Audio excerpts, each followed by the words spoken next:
Good morning class. आज का हमारा टॉपिक है क्रेब्स साइकिल। क्या होती है क्रेब्स साइकिल? हमारे बॉडी के अंदर जो हमारा लिवर सेल्स होते हैं वहाँ पर होती है आपकी क्रेब्स साइकिल, है ना। लेकिन उससे पहले हमने ग्लाइकोलिसिस साइकिल के बारे में पढ़ा था। आपकी ग्लाइकोलिसिस साइकिल क्या होती है? आपके सभी सेल में ग्लाइकोलिसिस साइकिल परफॉर्म्ड होती है। उस साइकिल से हमें क्या मिलता है? 2 पायरुवेट के मॉलिक्यूल्स मिलते हैं, है ना।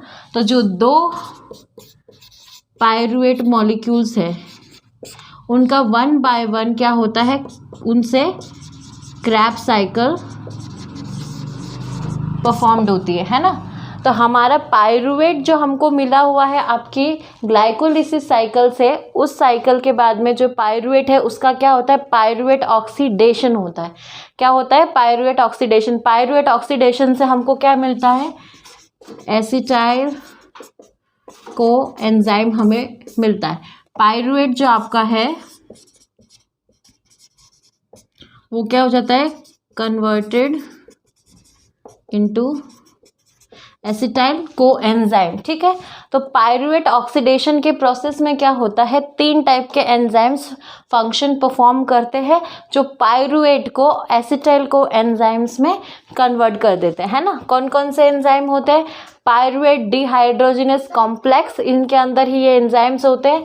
तो ये आपका पहला एंजाइम हो जाता है एंजाइम 1, पायरुवेट डिहाइड्रोजिनेस कॉम्प्लेक्स। दूसरा आपका होता है डिहाइड्रोलाइपो लाइपोलीट्रांस एसिटाइलेज। कौन सा? लाइपोलीट्रांस एसिटाइलेज। ठीक है। थर्ड कौन सा होता है हमारा? सेकेंड एंजाइम हो गया, थर्ड एंजाइम हो गया डिहाइड्रोलाइपो ट्रांस डिहाइड्रोजिनेस, है ना। लाइपोली ट्रांस डिहाइड्रोजिनेस। ये तीनों एंजाइम्स मिलकर के पायरुवेट को कन्वर्ट करते हैं एसिटाइल को एंजाइम के अंदर, है ना। इसके बाद में आपका क्या फंक्शन परफॉर्म्ड होता है? ये, है ना, हमने यहाँ देखा। तो ये जो पीडीएच है ना, ये पीडीएच क्या है आपका? पायरुवेट डिहाइड्रोजिनेस कॉम्प्लेक्स के एंजाइम्स, है ना। यहाँ पर जब पायरुवेट से एसिटाइल को एंजाइम जब बनता है तो इस बीच में आपका ये क्या हो रहा है? NADH का से NADH2 हाइड्रोजन और CO2 मॉलिक्यूल्स का रिलीज हो रहे हैं यहाँ पे। तो यहाँ पर इस पूरी फंक्शन में कौन सी? पायरुवेट ऑक्सीडेशन में, इस ऑक्सीडेशन में 6 ATP का फॉर्मेशन होता है। आपका जो ग्लाइकोलिसिस साइकिल थी,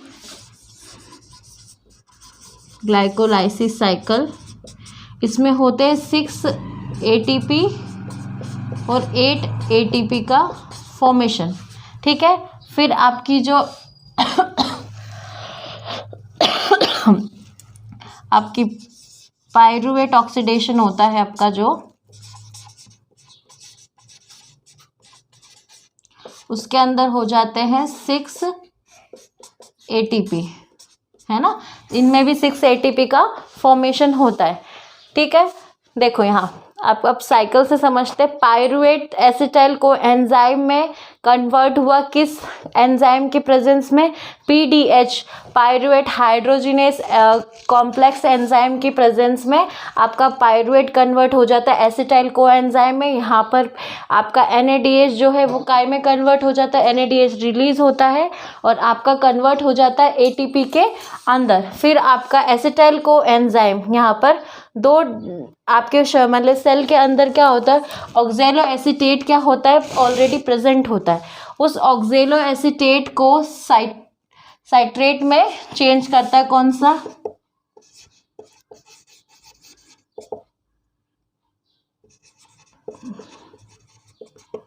साइट्रेट काइनेज एंजाइम, या आपका सक्सिनेट, हाँ, साइट्रेट सिंथेटेज एंजाइम,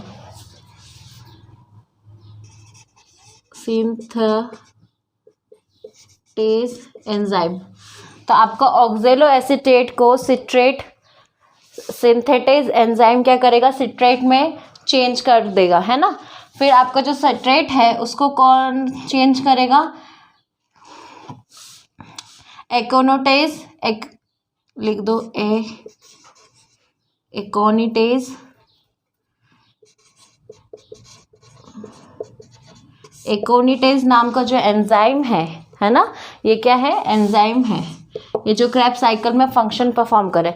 तो एकोनिटेज एंजाइम क्या करेगा, सिस एकोनिटेज बना देगा, सिट्रेट को चेंज कर देगा सिस एकोनिटेज के अंदर, ये यहाँ पे इसको कन्वर्ट कर देगा। और इस कंडीशन के अंदर क्या होगा, एक वाटर मॉलिक्यूल क्या हो जाएगा, रिलीज हो जाएगा, यानी कि फ्री हो जाएगा।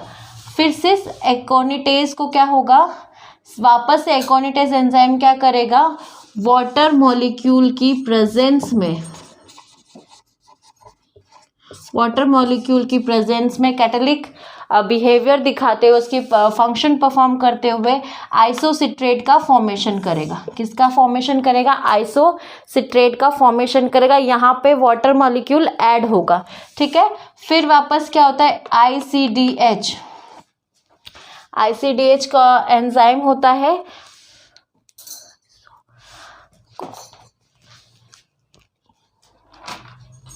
आईसीडीएच आपका एंजाइम होता है आइसोसिट्रेट डिहाइड्रोजिनेस एंजाइम। कौन सा, आइसोसिट्रेट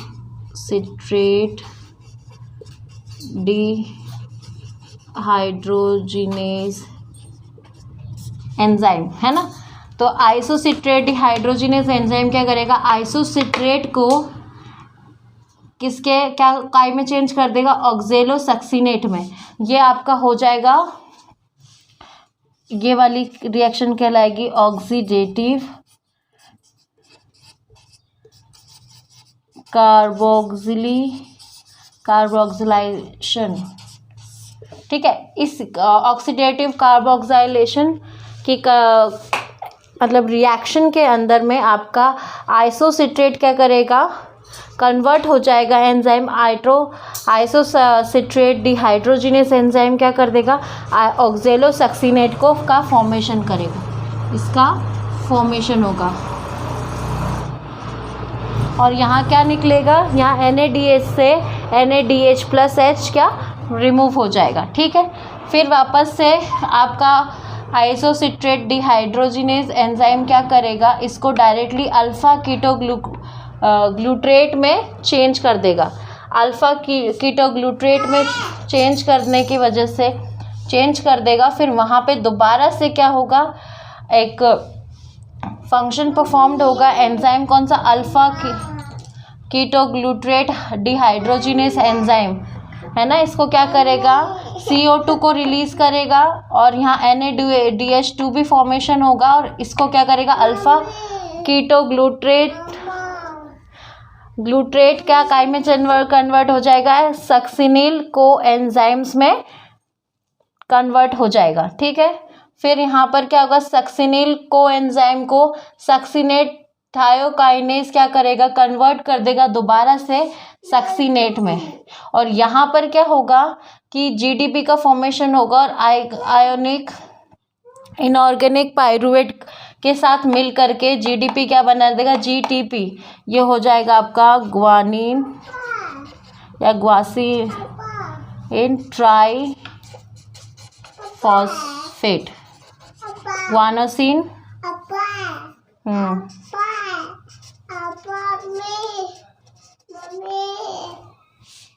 ग्वानोसिन ट्राईफॉस्फेट, ठीक है। फिर आपका जो सक्सीनेट है वो सक्सीनेट डिहाइड्रोजिनेस एंजाइम की प्रेजेंस में कन्वर्ट हो जाएगा फ्यूमरेट में और यहाँ फॉर्मेशन होगा FAD से FADH2 का, ठीक है। यहाँ ये फॉर्मेशन होगा।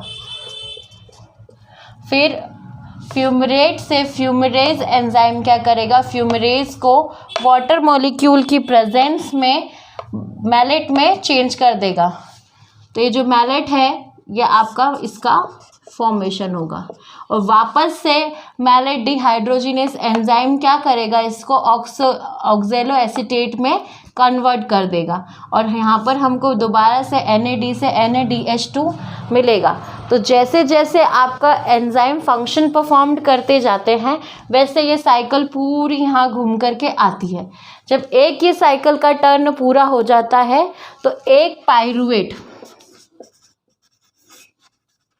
पाइरूवेट मॉलिक्यूल से जो बना एक एसिटाइल कोएंजाइम है उसका काम होता है। जब दोबारा ये साइकिल परफॉर्म्ड होती है तो दोबारा से जो एक और मॉलिक्यूल है एसिटाइल कोएंजाइम जो बना हुआ है सिंगल मॉलिक्यूल ऑफ पाइरूवेट से, है ना। हमने देखा था कि ग्लाइकोलाइसिस साइकिल के अंदर 2 पाइरूवेट का फॉर्मेशन होता है, ठीक है। तो उन 2 पाइरूवेट से 2 एसिटाइल कोएंजाइम बनेंगे। तो 2 एसिटाइल कोएंजाइम को 1 बाय 1 ये क्या करते हैं, साइकिल परफॉर्म करते हैं। पहली साइकिल के अंदर ये क्या करेंगे, पहला वाला एसिटाइल कोएंजाइम आएगा और वो पूरी साइकिल परफॉर्म करेगा और फिर दोबारा जब ये साइकिल वापस ऑक्जेलो एसीटेट तक पहुंचती है तब दूसरा वाला जो मॉलिक्यूल है, दूसरा वाला जो एंजाइम है एसिटाइल कोएंजाइम, वो फंक्शन परफॉर्म करेगा। ऐसे 1 बाय 1 ये रैपिडली साइकिल परफॉर्म्ड होती कंटिन्यूटी में और ये क्या करते हैं, उसको बार बार क्या करते हैं, फॉर्मेशन करते एटीपी का, है ना। देखो यहाँ हमको क्या हो रहा था, ग्लाइकोलिसिस साइकिल में 6 ATP या 8 ATP का फॉर्मेशन होता है। पाइरूवेट के अंदर, पाइरूवेट ऑक्सीडेशन के अंदर 6 ATP का फॉर्मेशन होता है और आपकी क्रेब्स साइकिल के अंदर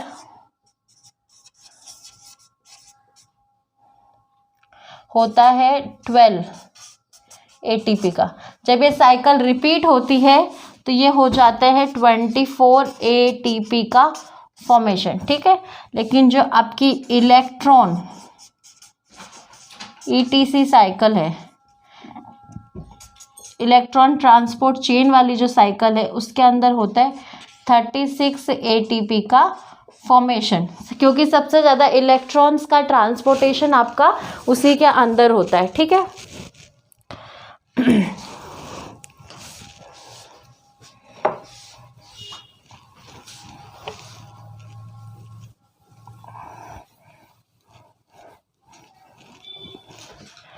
देखो हमारी जो क्रेब्स साइकिल है उसमें हम देखते हैं कि कितने NADH का फॉर्मेशन हुआ। देखो एक NADH बनाता है 3 ATP, ठीक है। और ATP तो ATP होता ही है ना, लेकिन जो आपका FADH होता है वो बनाता है 2 ATP, ठीक। और जो आपका GTP होता है वो बनाते हैं ATP के जैसे 1 ATP का फॉर्मेशन करता है। तो हम यहाँ देखते हैं कि कितने फॉर्मेशन हो रहे हैं। देखो यहाँ सबसे पहले आपका यहाँ बन रहा है 1 मॉल, है ना, NADH 1 2 है ना, तो 3 है ना, तो हमारे पास 3 NADH है। 3 NADH हुए तो यानी कि 3 × 3 ATP, नहीं 3 है तो 1 कितना होगा, 3 3 6 3 3 9 है ना, तो 3 × 3 तो कितना हो गया 9, यानी कि 3 NADH ने 9 ATP का फॉर्मेशन करा, ठीक है। अब FADH देखते हैं। FADH कितने हैं, यहाँ पर 1 FADH है ना, पूरी साइकिल में एक ही FADH है यहाँ पे। तो ये FADH कितना कर रहा है, 1 FADH 2 ATP का, तो 1 × 2 कितना हो गया 2 ATP, ठीक है। फिर आपका 1 GTP है तो 1 GTP 1 × 1, क्योंकि 1 ATP का फॉर्मेशन करता है तो 1 ATP, तो 9 2 11 और 1 12, यानी कि टोटल कितना हो गया 12 ATP का फॉर्मेशन। जब हम